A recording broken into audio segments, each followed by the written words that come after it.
So in this episode, I'm going to be explaining the meaning behind the movie Bird Box. Let's get started.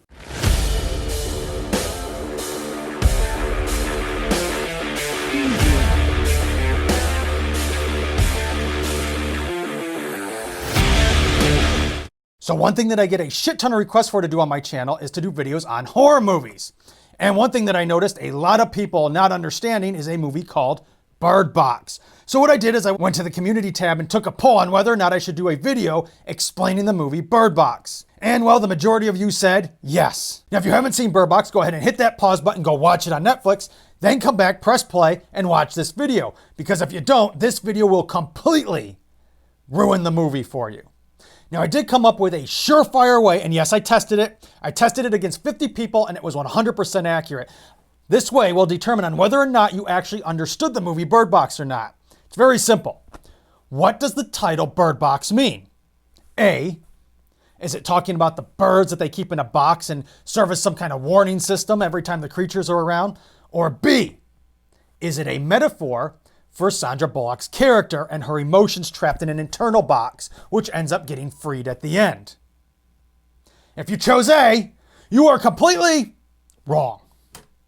It actually serves as a metaphor for her emotions being stored internally in her own little box that ends up getting freed by the end of the movie. So if you chose A, then this video is for you. If you chose B, good fucking job. You didn't need to be spoon-fed to understand the video. And well, just stick around and listen. Maybe there's some things you didn't catch. But with all that said, let's get started. First up, we're going to be discussing the first and last scene that Sandra Bullock's character is in. It's very important. The very first shot of Sandra Bullock's character is looking down in a state of depression. You couldn't tell that just from the way she was looking. Notice the portrait she made. This fucking amazing portrait where every single person in it is depressed. Notice the paintings all around the room. They show loneliness and separation from other people. They show some type of depression. Now, of course, if we jump to the end of the movie, we'll notice that the very last shot of her character is looking up. And she's happy. She's no longer depressed. She's now open and available emotionally and is no longer suppressing her feelings. This is her state of mind. Cue the creatures. Now, once the creatures show up, we go on this long emotional journey to discover Mallory's emotional change. While her and her sister are trying to escape, she's immediately thrown in with this group of people, which obviously she's still emotionally detached from everybody and keeps her feelings bottled up. And we can see how she's not attached to anything, not even her baby. She doesn't even have any feelings for her baby. She doesn't care about the baby because everything is bottled up inside. She's depressed. She doesn't care about anything.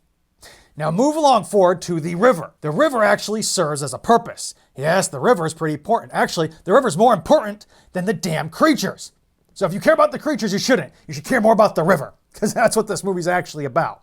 This whole river is her emotional journey. That's what the whole river is. We're along for the ride of watching her go from a state of depression to a state of happiness. That's what this movie is. That's it. That's why she names the kids boy and girl. She doesn't even name her own kid because she doesn't want to get emotionally involved. She doesn't want to become attached to them. Now, what these creatures do is they actually attack you based on your insecurities, your anger, your fears. They take everything that's inside of you and they use it against you to manipulate you and drive you crazy and make you want to kill yourself. This is why they can't harm insane people, because insane people accept everything. Even their own delusions, they accept them as true. That's why they're fucking crazy to begin with. So this effect doesn't have on them in any way, shape, or form. So the way the creatures actually use them, they use these insane people as pawns to get into these houses or caves or wherever they're fucking hiding in order to attack them and get them outside.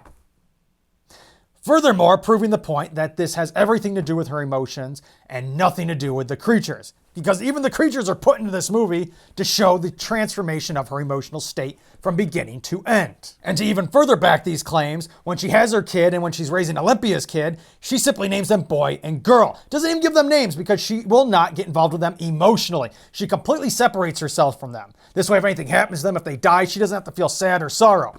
However, this begins to change further down the road when she's going down that long river and she has to choose.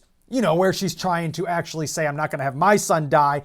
I want Olympia's child to die. But it comes to the point where she couldn't do it. So now let's go ahead and fast forward to the end where all three creatures are about to attack her in the woods. They're in her mind. They're making her think crazy shit. They're on the verge of getting her to kill herself when all of a sudden she accepts reality. She accepts her emotions. She lets everything out. She doesn't bottle anything up.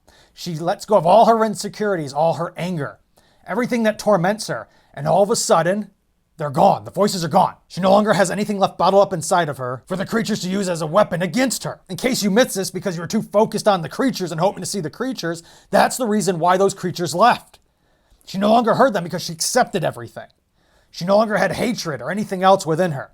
Now again, fast forward to when they get to the sanctuary. The sanctuary is mainly made up of blind people. Now, blind people can't be hurt by these creatures because the creature needs eyes in order to harm the person. And in the book, which is a lot darker than this movie, a lot of the people that are blind in this sanctuary actually stab themselves in the eyes in order to protect themselves from the creatures. Now, the book also went on to talk about the possibility of removing the eyes of the boy and girl, and Mallory herself. So if you want to see the untoned down version of this movie, go out and get the book because it's very dark and it's actually horror genre. But getting back to when Mallory actually enters the sanctuary, she sees all the people having fun. They're emotionally happy. Everybody's fucking happy in this sanctuary. There's blind people that are happy. Her gynecologist that was somehow got there too, coincidentally, is happy as well. Once she's in the sanctuary, she no longer calls the kids boy and girl. Yeah, she gives them names because she's no longer depressed. She no longer internally bottles up or bird cages those feelings. She's now emotionally available. That's right, available, as in can give and receive love and nurture and is willing to accept motion and give emotion. Cue to the end when she releases the birds. That's her freeing everything that's been bottled up inside her, all the hatred, again, all the depression. She's letting it all out, being free amongst the other birds, amongst the other people. And of course, the last shot, her looking up. Remember again how I talked in the beginning? The very first shot of her, she was looking down and depressed. Now she's looking up and happy. So that's what this movie's actually about. It's actually about an emotional state.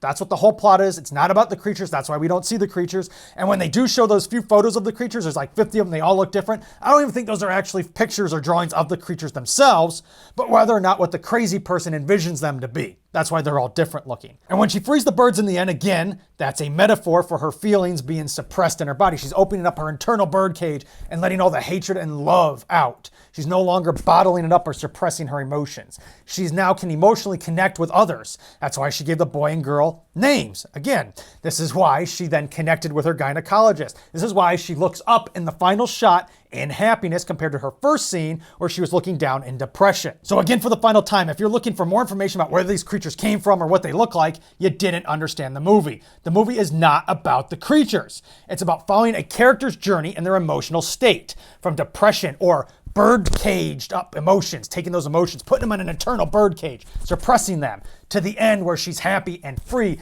and opens that internal suppressed bird cage and lets all her emotions out and allows the acceptance of others and sharing her emotions with one another and actually being happy in the end.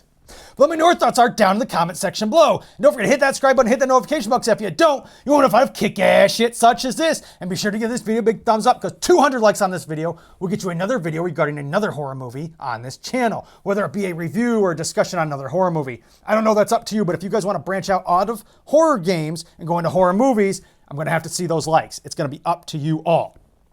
Don't forget merch link down in the description below. Eat, sleep, / repeat, the 4 essentials for any horror gamer. And as always, Biker. What the fuck is that? Why did you let me die, Biker? Chris? You could have saved me. Get out of my head! Get out of my head!